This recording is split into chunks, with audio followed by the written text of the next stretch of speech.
we're going to do some targeted color mixing here. So these are the co-primary colors, and when I'm doing these mixing targets, I may not always be using these. I have some other colors that are also ready to go in case I need them.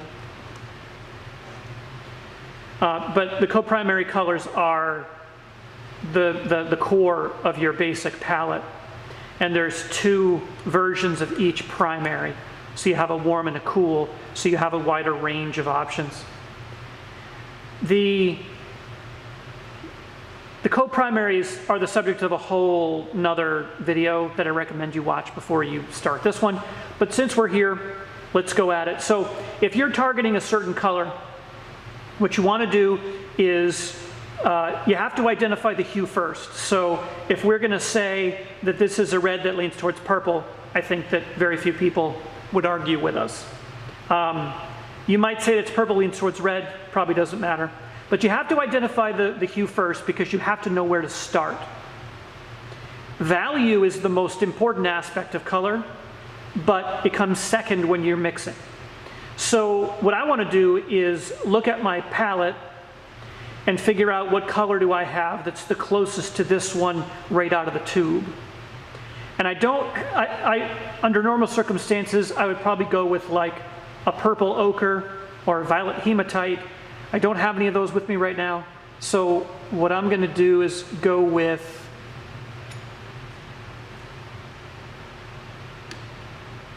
this color, which is Pozzoli red. And it's already pretty close to the same value as our red.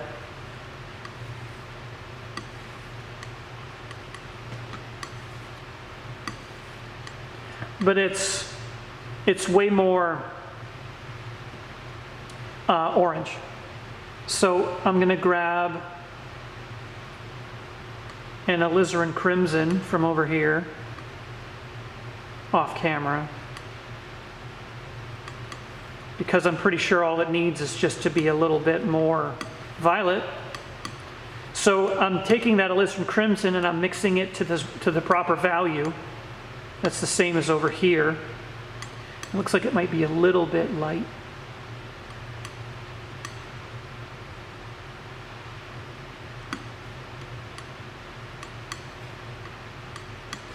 To some degree, when you bring together two colors that are mixed to be the same value, depending on what pigments make them up, they might yield a darker color. Sometimes it's really hard to know.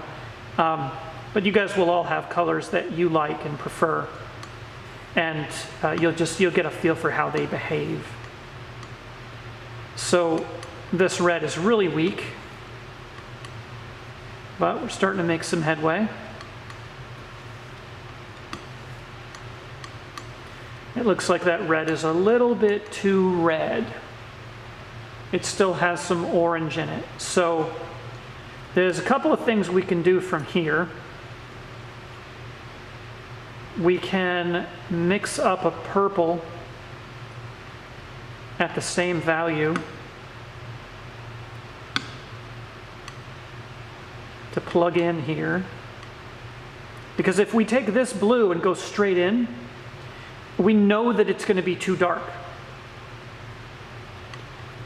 So we take our time, even though one of the ideas we talked about is doing this quickly. Sometimes this is as fast as it goes. So that still looks a little bit light.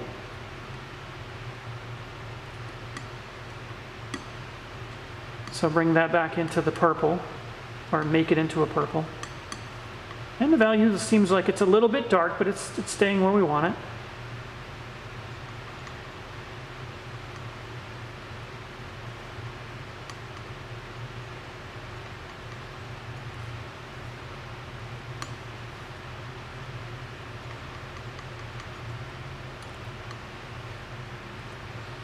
All right, purple's a little bit strong, but we have more of the red.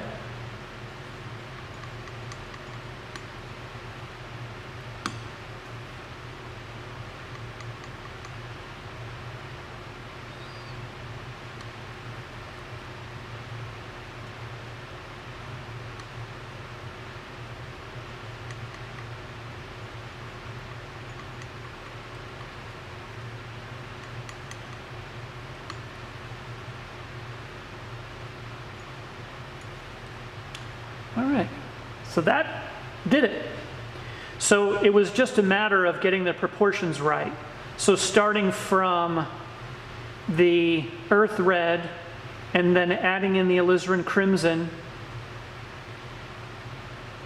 we then realized it needed to be a little bit more purple, so we made a purple from ultramarine. So ultimately this is just 3 colors plus white, and that makes sense.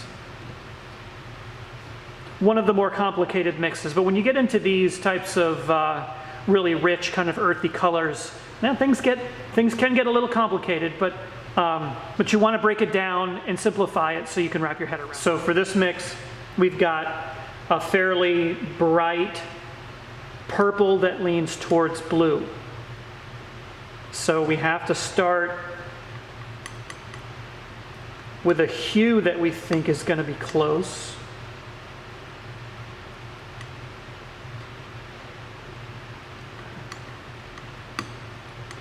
So that's going to be ultramarine blue leaning towards purple.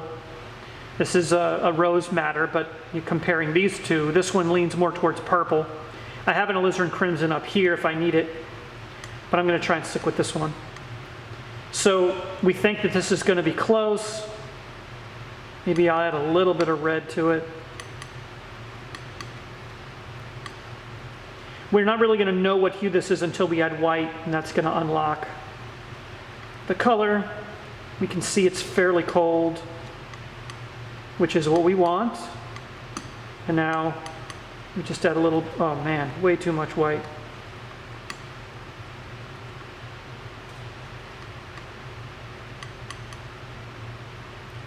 It looks like my titanium white is a little on the strong side today.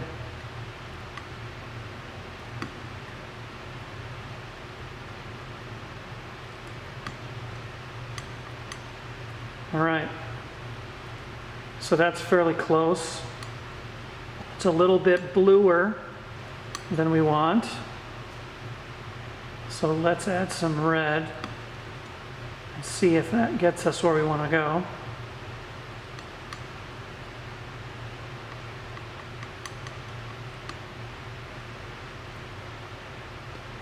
Yep, pretty much. It might be slightly bluer.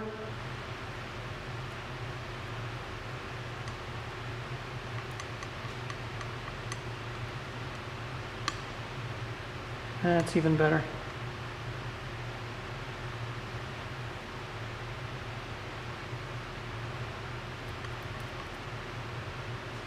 One more little adjustment.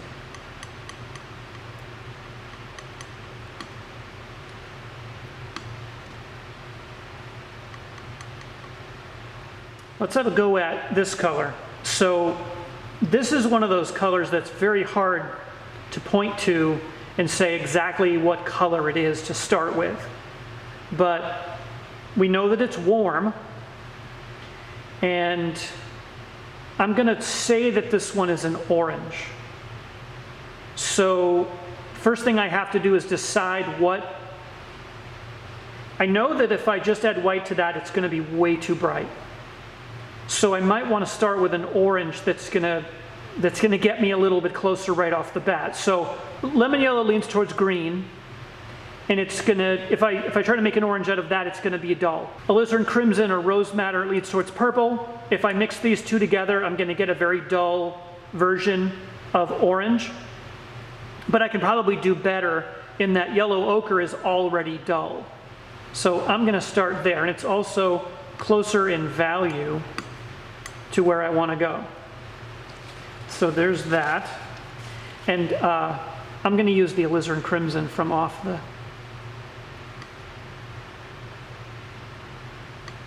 camera.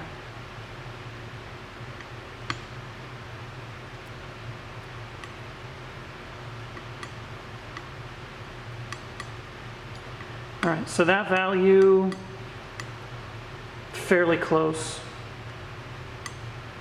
Let me just make more in case we have to fiddle with it.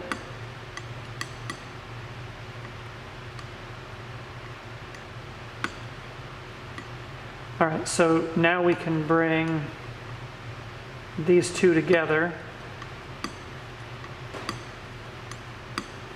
And as long as their values, when you bring them together, are fairly close, they don't have to be the same as this right now. We're just trying to establish a starting point for thinking about the hue. Now we've got a color that probably is a little bit too red. So I'm going to bring some yellow in, and I'm going to bring some white in.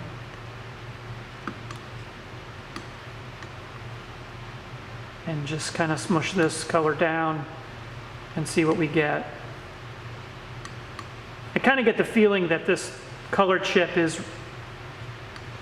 lighter than we're going to be able to get with the colors that we have out here, but I'm going to keep trying.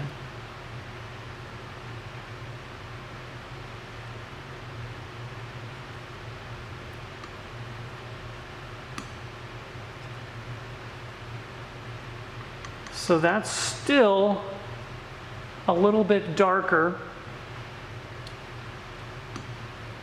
And it seems like if I bring in more yellow ochre, the value is going to get darker. So I don't want that. So now now that I've got this where I want it, I can add more white to make it lighter, but I know that it needs more yellow. So between these two yellows, which one do I pick? I'm going to try this one,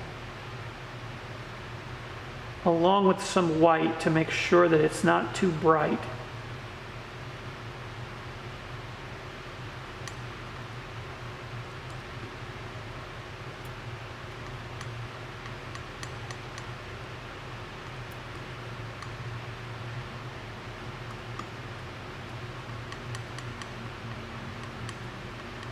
The thing I'm having the most trouble with is actually the value. No matter how much white I add, it doesn't want to be light enough.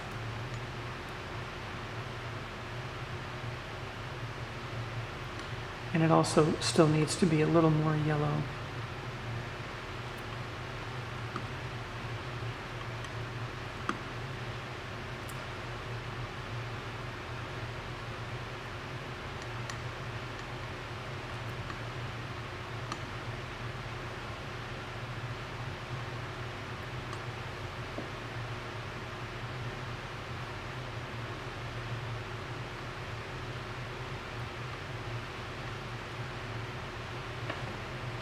I'm kind of wondering if maybe I should have started with the orange Molly date.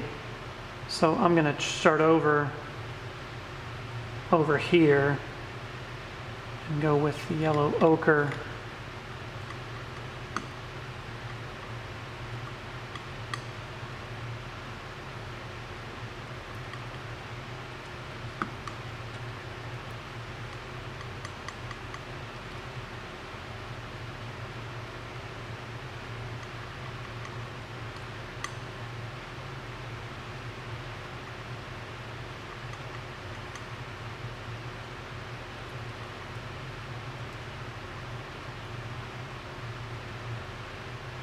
And that's much closer than either of the other two.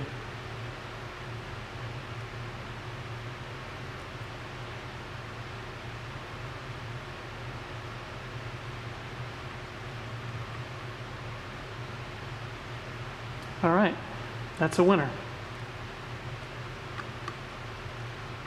So my first idea didn't pan out. Second idea was much closer. Sometimes that's how it goes when you're color mixing. All right, so our next color is this this brown here, and it's a nice example of a flesh tone that comes up pretty frequently when you're painting. And so when you have essentially a brown, I mean, you can use some of your co-primaries to work some of these colors up, but really, I mean, you have brown paint that's already very, very close. So I have some raw umber that's just sitting over here doing nothing. So I grab that.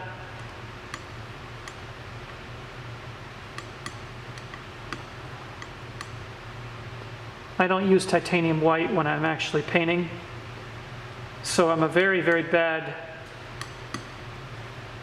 judge of how much it's going to influence the color, and as you can see from this video, I'm frequently surprised. All right, so what we're finding out is that the raw umber is a little on the warm side. But starting from raw umber, of the earth colors that I have out right now, and in general, raw umber is one of your cooler earths. So this makes a certain amount of sense. Now, the next step, we want to cool it off, but we want to cool it off without changing the value, because this can be really, really simple. If we just go in and take ultramarine blue and drop it in there, the value is going to change. So let's take a second, adjust the value of our ultramarine blue. And ultramarine blue, I think right now is the best option that I have on the palette.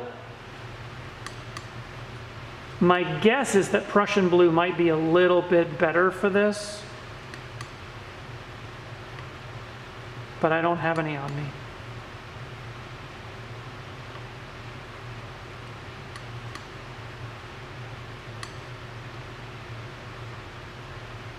So it looks like it could use a little bit less white. So I'm mixing something. I just took those two colors and brought them together. Because essentially this is a very simple mix. It's just ultramarine blue and raw umber.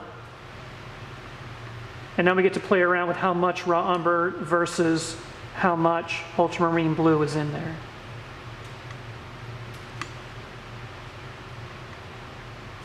And sometimes you'll go back and forth. It looks like the ultramarine blue is a little bit heavy. So I'm going to steal some off to the side here, try and get a little closer.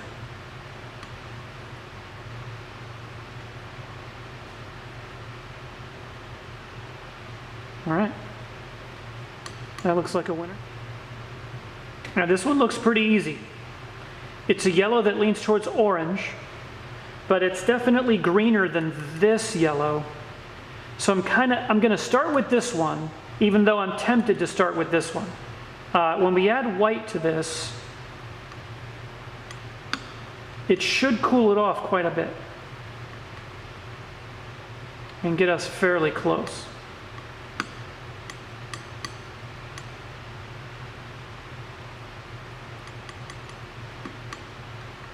And sometimes what we end up doing is using a little bit of both of them. That's looking a little bit too light.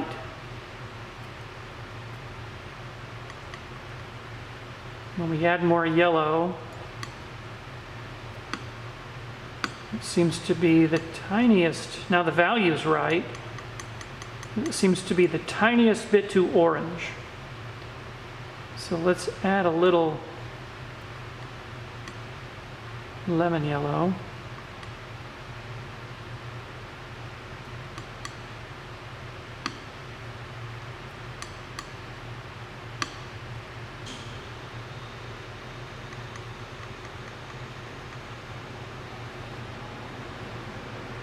All right, that looks very close. To me, it looks a little bit brighter here.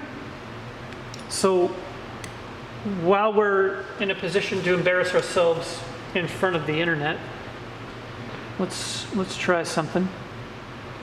So I want to try to cool it off and make it slightly greener without changing the value. So I just need a blue that's the same value, that's going to be very, very subtle. And it's got so much white in it that it's almost not even blue anymore. It's more like a gray. But part of me feels like if I use a gray made from black, it's going to be too neutral, and it's actually going to be slightly warm. So here we go.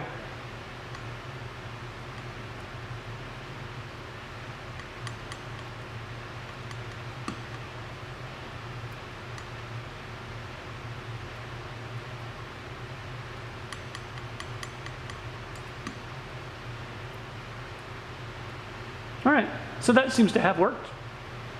All right, there seem to be a lot of these sort of earth red browns in the pile, but hopefully this one will be fairly quick. So this is Pozzoli Red again. I know that it's a little bit too bright, but I can start there.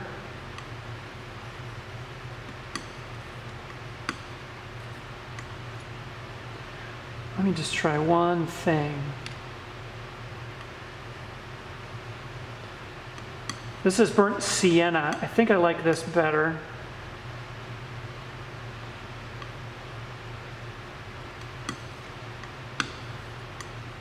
So I haven't really mixed them together. I changed my mind in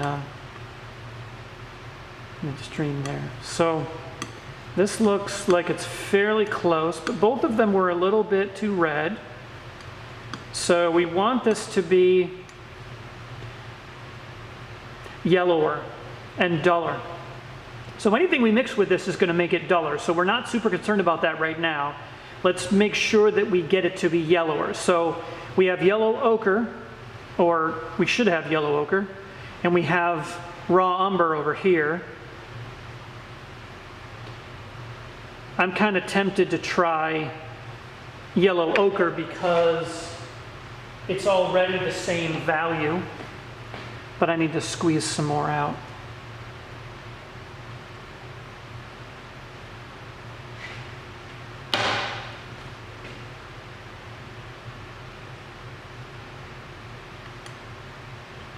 Well, it's not exactly the same value, but fairly close. So this was burnt sienna and yellow ochre.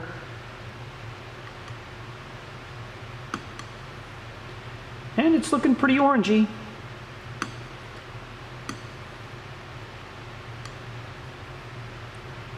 From there, it is not going to get any cooler. All right, so let's try the other option, which was burnt sienna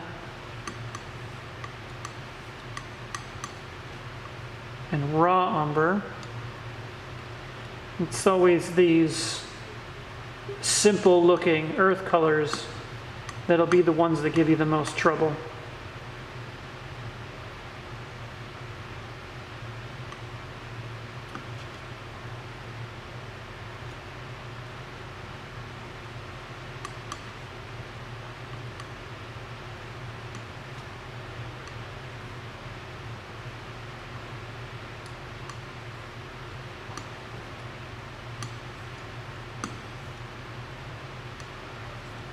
All right, so that looks like it's right. It's just a little bit light. So we just need to find some more of our two colors that we started with. And bring them into the mixture.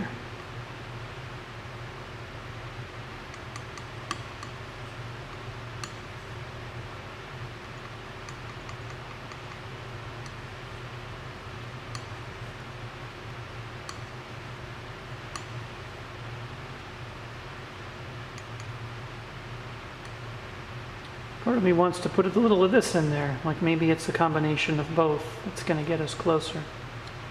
I think I'm right about that. So it looks like the yellow ochre is the thing that kind of got us over the hump there. So we kind of started from two different places, ended up in the same spot. Not bad. This is another one that looks easy. I'm going to have to start by calling it a gray.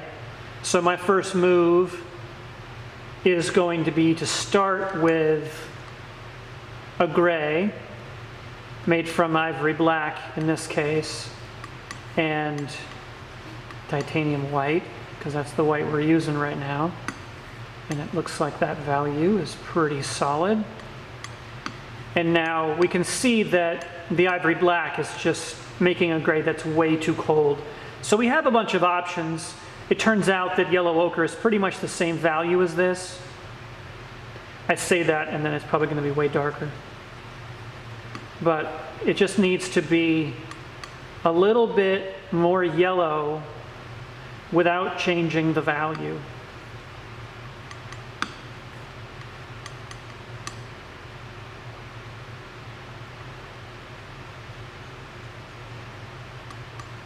And that one was easy.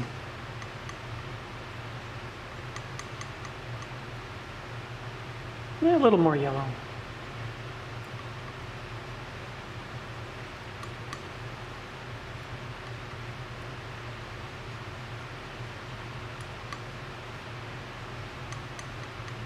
That required a lot more yellow than I thought at first. But success.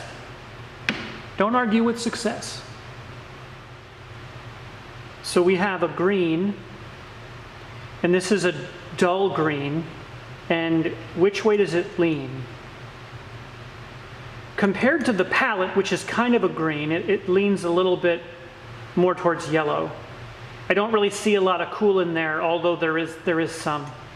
So I have to decide which blue and which yellow I'm going to use. I'm tempted to start here and bring these two together and let the lemon yellow dominate a little bit.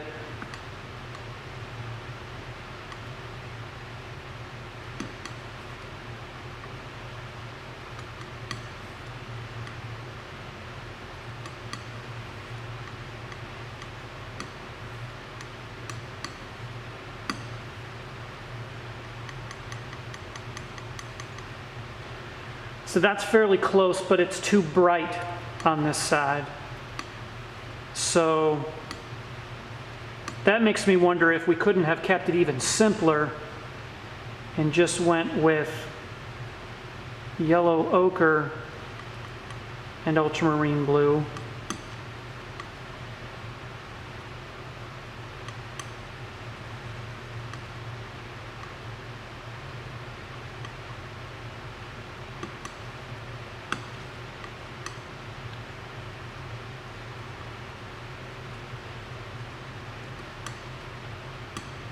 Now at this value, it's losing all of its greenness.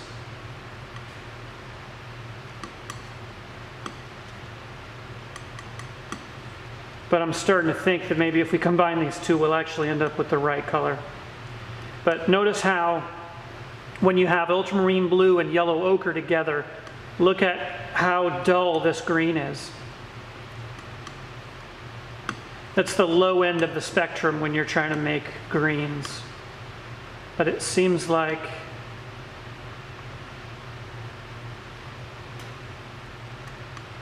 it's going to be the perfect relationship to dull this down, so it's not a perfectly cool blue that we're using to dull it down. We're dulling it down with a blue green that has, it's just a slightly greener. So I did not plan that, but it worked out beautifully. All right, so we have a skin tone here, and skin tones are always trickier than you think they are, so we got to be careful. But to me, this looks more yellow than anything. It's just a really dull yellow. So a little bit of bias coming in, but whenever I know that I'm using something could be a skin tone, the yellow I'm going to choose is always going to be yellow ochre, at least to start with. And we've seen in some of these mixes that we may have needed some of the brighter ones as things progress. But I'm always going to start with yellow ochre. And looks like the value's right, it's just too bright. So this isn't even changed yet. Let's see, so I don't see a lot. I see that it's going to have to get cooler, but we also have to dull it down first. And I want it to stay yellow, and I want to see what happens when I dull it down just as a yellow before I add anything else to it. So I use raw umber at the same value, and I'm just going to plug that in and see how close we get, because there's a good chance that it's enough.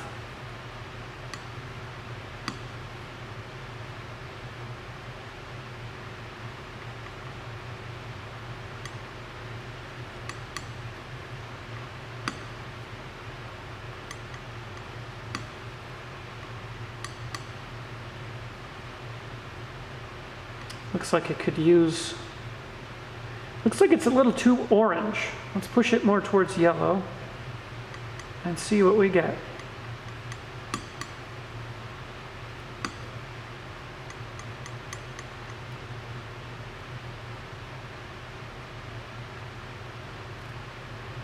It could use a little more yellow. So we can plug in the rest of the yellow ochre and see what that does, but something tells me that we're going to need, that that's just going to make it too bright.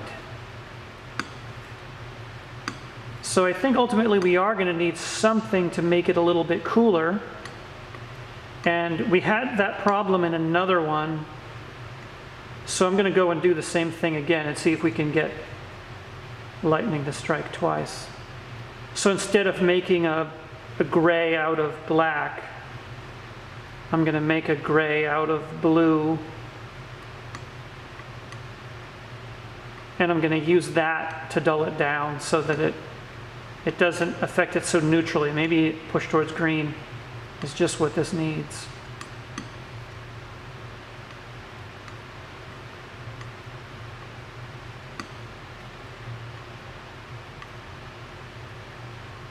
And that turns out to be right.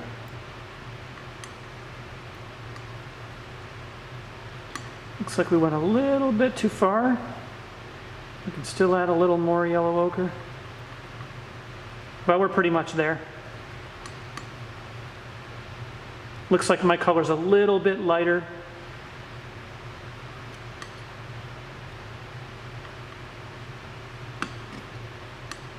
But the thing that put it closer was the addition of that slightly grayed down blue.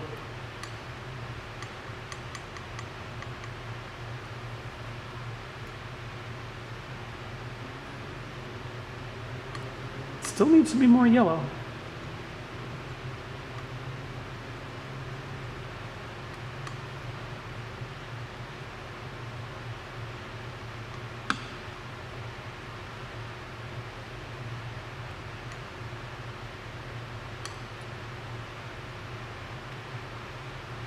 So to wrap things up, on the subject of targeted color mixing, keep your mixes simple and direct. Start with hue, and then put almost the rest of the time, your effort is going to be on your values, because ultimately, when you have a problem in your painting, and you identify the problem as a color problem, 99% of the time, it's a value problem. So make sure that you're being very, very controlled about your values. And in this video, I don't know how many times I did it, but I made sure that I made the colors the same value before I put them together, just to emphasize that. You don't have to do that all the time. I did it most of the time. It doesn't need to be done all the time, but if you do it and make it a habit, it'll make everything that you do a lot more controllable. And that is the whole point behind color mixing.